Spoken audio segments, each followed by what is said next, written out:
things to talk about. Got a little list here, you can't see it. For All Mankind, you can see pictures there, look.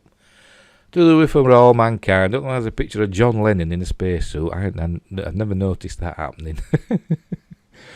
But anyway, season 3 of For All Mankind started on Apple TV this last week, and it's really good. Like I say, I loved seasons 1 and 2. If you don't know anything about it, it's like an alternative history. It's not like a straight,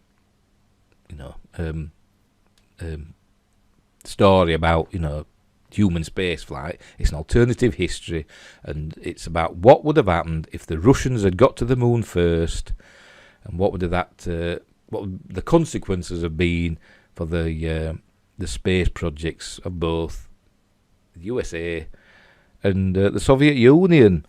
And in this scenario, the Soviet Union never broke up in 1989. I think it was 1989, wasn't it?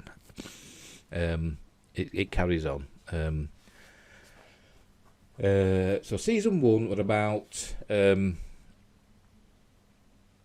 It started with the Russians landing on the moon first, and then obviously the Americans running to catch up, and that was really good. Season 2 were about there were moon bases, permanent bases on the moon already, and this were by the 70s. This was in the 1970s, early 80s. And then season 3, it's about a mission to Mars. You can see there in the picture. I don't know, you can't, can you? But it says Mars 1995, and I think both Soviet Union and America are planning to get people to Mars by 1996. But it's set in 1992, so we're still a few years off. I presume there'll be time jumps. But it's really good. It's really good. They haven't got to Mars yet, obviously. After the first episode, there's an orbiting hotel that's reminiscent of the one we see in 2001 with the rotating sections to create gravity. And that's really good. There's some drama on there because a North Korean missile satellite blows up, and some debris from that hits the space station and it causes one of the thrusters to be stuck open, so it starts rotating faster. So the gravity becomes higher on the interior surface of the ring, and they've got to struggle to get it all sorted. So there's that. So yeah, For All Mankind, that's really good. Quick review. Super ace. Watch it. What else have I seen? I've been watching. The Boys. So some pictures of The Boys. There we go. Some pictures of The Boys. So we're on season 3 of that as well. Season 1, I loved it. Season 2, I did enjoy it, but it got a bit bogged down in its message, didn't it? The critical drinker would say, the message. Season 3, they've kind of, so far, four episodes in, and they've kind of distanced themselves a little bit. There's still a little bit of it in there, of the message, wokeness. But it's not been too bad, and it's been, I've enjoyed the episodes so far. But I think they were going a bit too far for the shock value sometimes. I mean, if you've seen episode 1, you'll know what I mean. It's a bit cringy, but I've been enjoying it so far. So there you go. So watch that. That's on Amazon. Over on Netflix, we've had Stranger Things, haven't we? Stranger Things, is it season 4 we're on now? I think it's season 4, isn't it? So just put that on. There you go. Some Stranger Things pictures. And yeah, I've enjoyed this as well. I enjoyed the first season. The first season was quite serious, really, I think. I think seasons 2 and 3 were kind of less so. They went more on the adventure route rather than the dark seriousness of it. Although it did have, its moments. But season 4, I think they've gone straight for the jugular, so to speak. It is more horror oriented, I think, in season 4. But obviously we don't know how it's going to end. It's is it July. They released it in two parts, and there's Volume 1 that we've seen, which is the first 7 episodes, and then Volume 2 is in July. I don't know how many episodes. There's just another 2, or is there, I don't know how many more episodes there's going to be. 2 or 3 more episodes, I don't know. Or maybe another 7, I don't know, I ain't checked. But I'm looking forward to that, see how it ends. But apparently there's going to be another series, another season, so, and then that'll be it. So there's going to be 5 seasons of Stranger Things. So that's on Netflix, so watch that. That's another good one. And, alright, and then there's another series which is on Sky in the UK. Sky TV. Midwich Cuckoos. Sky. Oh, never mind. There we go. Now, I've got to admit, I started watching it, and obviously it's based on the John Wyndham book, The Midwich Cuckoos, which I read at school and actually quite enjoyed. Thought it was good. But in that, it was, it was less ambiguous. It was aliens, because they saw a flying saucer landed in the middle of this village, in the middle of England, this little isolated village. And all the women everybody falls asleep for, I don't know, 24 hours or whatever. When they come round again, all the women of childbearing age are pregnant, and they all have these kids, boys and girls, that grow up, quickly, and they've all got blonde hair, and then have glowing eyes that do stuff. And obviously, it was made into a film in 1960 called Village of the Damned, which is a classic. It is an amazing film. I love that film to bits. And then there was a sequel called Children of the Damned in 1963 with Ian Hendry, which is also quite good. I quite enjoyed that, although they did change the kids.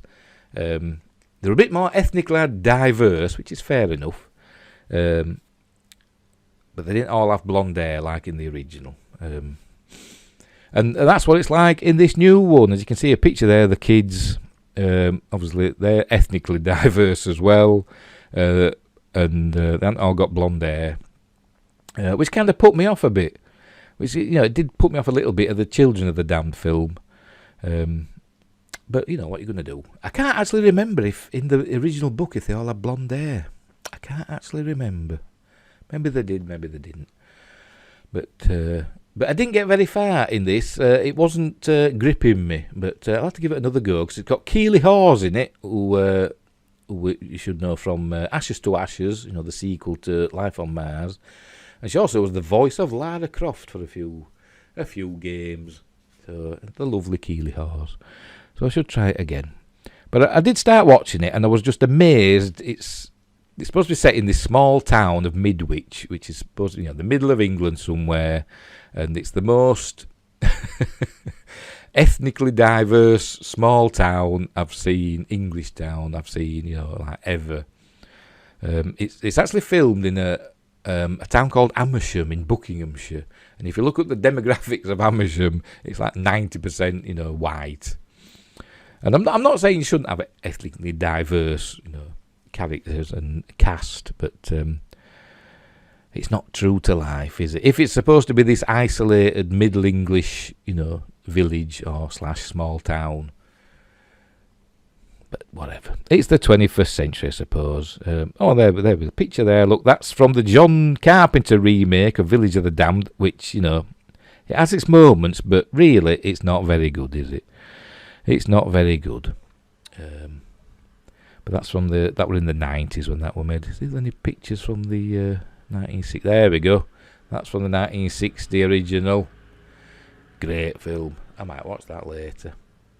A brick wall. I must think of a brick wall. Spoilers. Great film. There you go. So I haven't seen it. So I can't really say if that's good or not, because I didn't get very far. I should try it again. But there's been a lot of chat about it. Some people saying it's good. Some people saying it isn't. I don't know if their eyes glow and they do things, because they all have psychic powers. If you don't know the story, they all have these they grow up fast, and they all have these psychic powers, and they can make people do things that they didn't want to do. They kill people, basically, or get people to kill themselves or hurt themselves. And they become a danger, and they've got to be dealt with. So there you go. So that's that.